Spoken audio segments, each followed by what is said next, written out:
Ο Δικηγορικός Συλλόγος Αθηνών με ιδιαίτερη χαρά φιλοξενεί το Συνέδριο Ευρωπαίων Δικηγόρων για τα δάνεια με ρήτρα ελβετικού φράγκου. Ως Έλληνες δικηγόροι έχουμε πλήρη συνείδηση και συναίσθηση του πολύ σοβαρού κοινωνικού προβλήματος που έχει προκληθεί σε χιλιάδες ελληνικές οικογένειες, σε δεκάδες χιλιάδες ελληνικές οικογένειες, οι οποίες πίστεψαν τις διαβεβαιώσεις των τραπεζικών στελεχών κατά τη χρονική περίοδο 2007-2009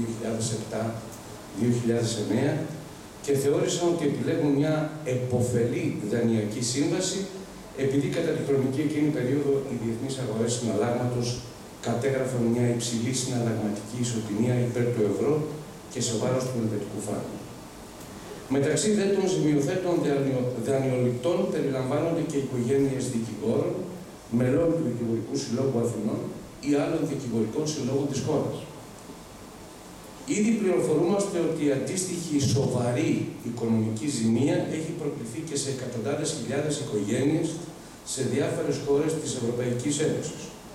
Ως εκ τούτου, θεωρούμε ιδιαίτερα σημαντικό το γεγονός ότι έχει συγκροτηθεί Ευρωπαϊκή Νομική Επιτροπή για τα Δικαιώματα των Δανειοληπτών, στην οποία μετέχουν και μέλη του Δικηγορικού Συλλόγου Αθηνών, που είχαν και την πρωτοβουλία για την διοργάνωση του εξαιρετικά ενδιαφέροντος αυτού του συνεδρίου. Όπως είναι ίσως γνωστό, μεταξύ των σκοπών των ελληνικών δικηγορικών συλλόγων, και αυτό πρέπει να επισημανθεί, περιλαμβάνεται και η υπεράσπιση των αρχών και κανόνων του κράτους δικαίου. Ενώ μεταξύ των αρμοδιοτήτων τους προβλέπεται και η δυνατότητα άσκησης παρεμβάσεων σε δικαστήρια και κάθε είδους αρχές ανεξάρτητες ή μη, εθνικές, ευρωπαϊκές ή διεθνείς, για ζητήματα εθνικού, κοινωνικού, πολιτισμικού ή οικονομικού ενδιαφέροντος. Η πολύ σοβαρή ζημία που έχει προκληθεί στους δανειολήπτες των στεγαστικών ή καταναλωτικών δανείων με ρήτρα ελβετικού φράγκου συνιστά αδιαμφισβήτητα ευρύτερο κοινωνικό και οικονομικό πρόβλημα. Οι Έλληνες δικηγόροι αποτελούν ασφαλώς τους κατεξοχήν αρμόδιους θεσμικούς λειτουργούς που βρίσκονται, ακριβέστερα κατέχουν την πρωτοκαθεδρία των προσπαθειών για την ανατροπή δυσμενών συνεπειών που έχουν προκληθεί στους δανειολήπτες των στεγαστικών ή καταναλωτικών δανείων με ρήτρα ελβετικού φράγκου.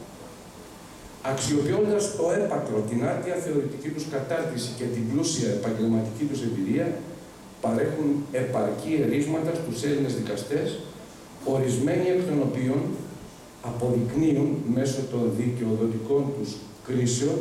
μέχρι στιγμής ότι αξιοποιούν με αξιοθαύμαστη ευαισθησία τα υπαρκτά νομικά ερίσματα, επιλέγοντας μεταξύ των περισσότερων δυνατών νομικών βάσεων που τους προσφέρονται από την ελληνική νομοθεσία. Επιλέγουν εκείνες που φαίνεται να οδηγούν στην δικαιότερη δυνατή αποκατάσταση της διαταραγμένης ισορροπίας μεταξύ παροχής και αντιπαροχής των τραπεζών και δανειοληπτών. Ως πρόεδρος του Δικηγορικού Συλλόγου της χώρας και της Ολομέλειας των Προέδρων των Δικηγορικών Συλλόγων της Ελλάδας, μπορώ να σας διαβεβαιώσω ότι οι Έλληνες δικηγόροι θα συνεχίσουν να υπερασπίζονται με συνέπεια τις δικαιοηθικές αρχές που διατρέχουν ολόκληρο το διεθνές δίκαιο, το ελληνικό και διεθνές δίκαιο, και θα εξακολουθήσουν να μετέχουν ενεργά στις προσπάθειες της Ευρωπαϊκής Νομικής Επιτροπής για τα δικαιώματα των πολιτών και των ανθρώπων, κυρίως δε στη συγκεκριμένη περίπτωση των δανειοληπτών, για την αποτροπή κάθε δυσμενού συνέπεια σε βάρος των Ευρωπαίων δανειοληπτών. Ειδικότερα δε, για την περίπτωση των δανείων με ρήτρα ελβετικού φράγκου, ευελπιστούμε ότι με την ολοκλήρωση των εργασιών του συνεδρίου αυτού που φιλοξενούμε, θα ενταχθεί στο έπακρο η πίεση σε εθνικό και ευρωπαϊκό επίπεδο για την επίτευξη μιας οριστικής πολιτικής και νομοθετικής λύσης με γνώμονα τις αρχές της ευθυδικίας, της προστασίας της δικαιολογημένης εμπιστοσύνης,